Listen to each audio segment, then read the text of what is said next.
Konon katanya ada orang yang bernama Faqih Muqaddam, gelarnya ngaku-ngaku bisa mi'raj. Ini dikonfirmasi ke saya, diklarifikasikan, saya lalu teliti. Ternyata jawabnya Pak benar.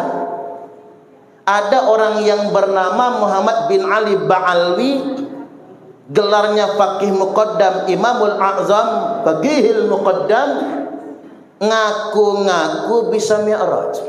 Manidda'a, barang siapa yang ngaku-ngaku annahu urija ila sama, sesungguhnya ia bisa mi'raj ke langit, kafar, kafir dia.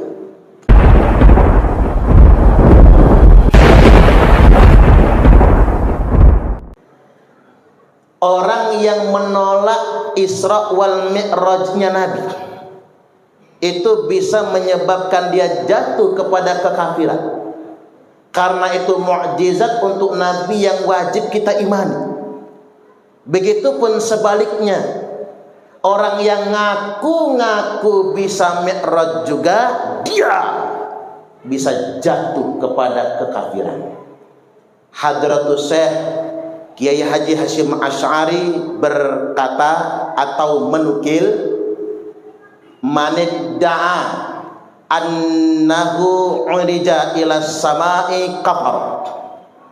Barang siapa yang ngaku-ngaku, manidda'a, barang siapa yang ngaku-ngaku annahu urija ila sama, sesungguhnya ia bisa mi'raj ke langit, kafar, kafir dia. Hati-hati. Mengapa ini saya bahas di awal? Konon katanya ada orang yang bernama Faqih Muqaddam, gelarnya ngaku-ngaku bisa mi'raj. Ini dikonfirmasi ke saya, diklarifikasikan, saya lalu teliti. Ternyata jawabnya Pak benar. Ada orang yang bernama Muhammad bin Ali Ba'alwi, gelarnya Faqih Muqaddam, Imamul A'zam, Faqihil Muqaddam, ngaku-ngaku bisa mi'raj. Dia bertulis surat kepada Syekh Sa'ad, dan ini didokumentasikan dalam kitab Syarhul Ainiyah. Jadi ini bukan katanya, ini bukan kabar burung. Betul-betul ngaku-ngaku. Pengakuan ini dituliskan dalam kitab, dan kitab ini kitab standar resmi di kelompok mereka. Disebutkan di sana dia membuat pengakuan urijabi ila sidratil muntaha, aku dimi'rajkan ke sidratul muntaha, kata dia, sab'a marrat, 7 kali. Wa fi riwayatin, dalam riwayat yang lain dikatakan sab'atan wa isrina marrah, sebanyak 27 kali. Fi lailatin wahidatin, dalam satu malam. Wa fi riwayatin sab'ina marrah, dan dalam riwayat yang lain dikatakan ia mi'raj 70 kali ke Sidratul Muntaha dalam satu malam. Mapas, hebat betul manusia, Pak. Nabi saja mi'raj hanya 1 kali dalam seumur hidup. Ini bukan mi'raj dalam pengertian as-salatu mi'rajul mu'minin, bukan. Salat itu mi'rajnya orang beriman, bukan. Makna salat mi'rajnya orang beriman itu adalah di mana kita menghadap Allah lewat salat. Tapi pengakuan Faqih Muqaddam Muhammad bin Ali Ba'alwi ini, Pak, itu pengakuannya bukan mi'raj salat. Urijabi ila sidratil muntaha, aku dimi'rajkan ke sidratul muntaha. Maka kalau kita hubungkan dengan apa yang dikatakan oleh Hadratus Syekh Kiai Haji Hasyim Asy'ari, orang yang ngaku-ngaku bisa mi'raj, maka kafirlah dia. Jadi saya sederhanakan, menolak Isra Mi'raj bisa kafir, sebaliknya ngaku-ngaku bisa Isra Mi'raj juga kafir. Karena Faqih Muqaddam ini Bapak Ibu didewa-dewakan orang. Nama aslinya Muhammad bin Ali Ba'alwi. Dia ini digelari Imamul A'zam, imam besar. Bahasa kerennya imam jumbo. Imam besar yang predikat keimamannya ini secara spiritual di atas Syekh Abdul Qadir Al-Jailani. Padahal Syekh Abdul Qadir Al-Jailani itu Bapak Ibu Qutbur Rabbani wa Ghausus Samadani Sultanul Aulia. Tak ulangi, Syekh Abdul Qadir Al-Jailani itu Sultanul Aulia, Qutbur Rabbani wa Ghausus Samadani. Ini orang yang bernama Faqih Muqaddam ini mengklaim dirinya lebih hebat daripada Syekh Abdul Qadir Al-Jailani. Dan Faqihil Muqaddam itu artinya Pak, dalam bidang fikih dia ini lebih hebat dari Imam Hanafi, Imam Malik, Imam Syafi'i, Imam Hambali. Tapi sayangnya selembar pun kitab yang dia karang nggak ada. Syarhul Ainiyah itu baru dinukil setelah sekian abad kemudian, Bapak Ibu. Setelah orang ini tidak ada. Nah, makanya hati-hati.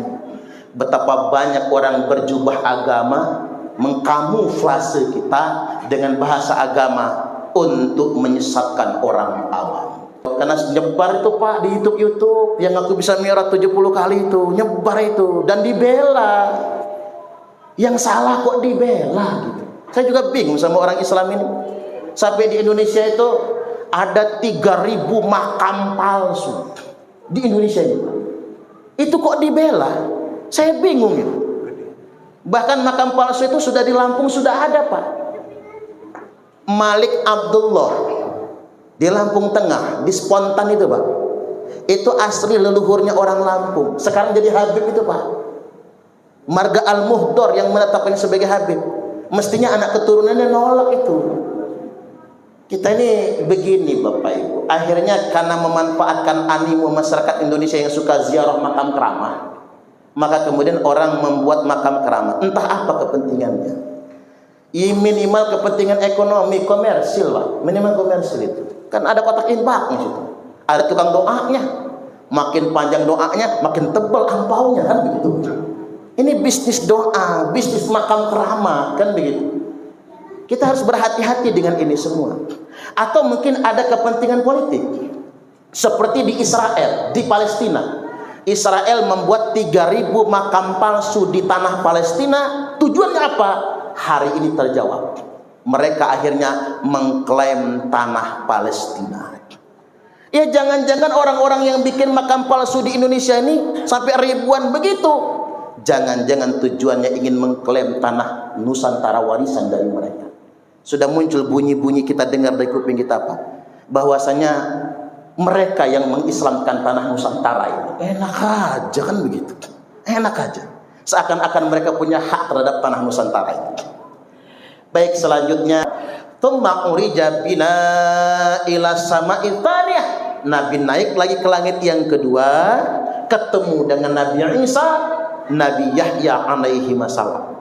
Dua nabi ini Pak sama-sama nggak punya kuburan, karena dua nabi ini sama-sama diangkat ke langit semua itu, Isa dan Yahya alaihi wasallam ini. Cuman bedanya Nabi Yahya netep di langit kedua, Nabi Isa balik turun lagi. Nanti di akhir zaman Nabi Isa akan turun lagi ke bumi. Inilah jawabannya Pak, mengapa Israel tidak akan pernah kalah. Makanya saya pribadi Pak menyalahkan Hamas. Gara-gara Hamas nyerang duluan pakai para layang, Israel yang mati cuman berapa? Hamas ratusan ribu yang mati. Nah, bukan Hamas, rakyat Palestina ya Pak. Karena ngapa? Israel nggak akan pernah kalah. Ini Al-Quran Bapak Ibu. Semua negara Arab kumpul jadi satu, serang Israel, nggak akan kalah Israel. Sudah pernah terjadi. Mesir kalah, Turki kalah, Arab kalah, Yordan kalah, Iran kalah, Irak kalah, semua Pak. Cuman lawan satu negara kalah. Jadi bukan nggak mau Bapak Ibu, semua negara Timur Tengah 21 negara Arab itu kalau lawan Israel kalah semua. Israelnya seuprit Bapak Ibu. Tapi yang punya Amerika itu Israel Pak. Yang punya Eropa itu Israel. Dan Quran sudah mengatakan wala ta'lunna uluwan kabira.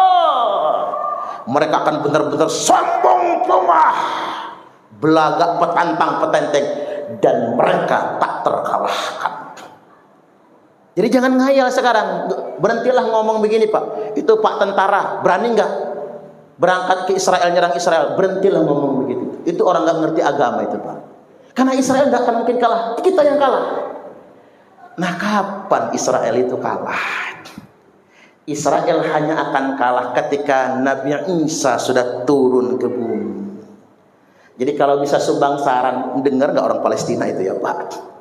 Kalau bisa sumbang saran Bapak Ibu, hari ini kita harus betul-betul kuatkan kesabaran dalam melawan Israel. Karena kita belum akan menang.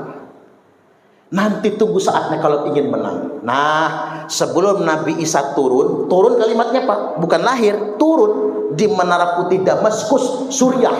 Makanya Suriah adalah negeri yang paling diuji oleh Allah. Karena Nabi Isa turun di sana nantinya. Sebelum Nabi Isa turun, sebelumnya akan muncul dulu Imam Mahdi. Imam Mahdi itu dilahirkan dan nunggu besar Imam Mahdi itu. Siapa Imam Mahdi itu? Keturunan Nabi. Ciri Imam Mahdi akan muncul apa? Akan banyak yang ngaku-ngaku anak cucu Nabi. Makanya Indonesia Pak, pasar yang paling laris buat orang yang ngaku-ngaku anak cucu Nabi. Di Arab nggak laku ngaku-ngaku anak cucu Nabi.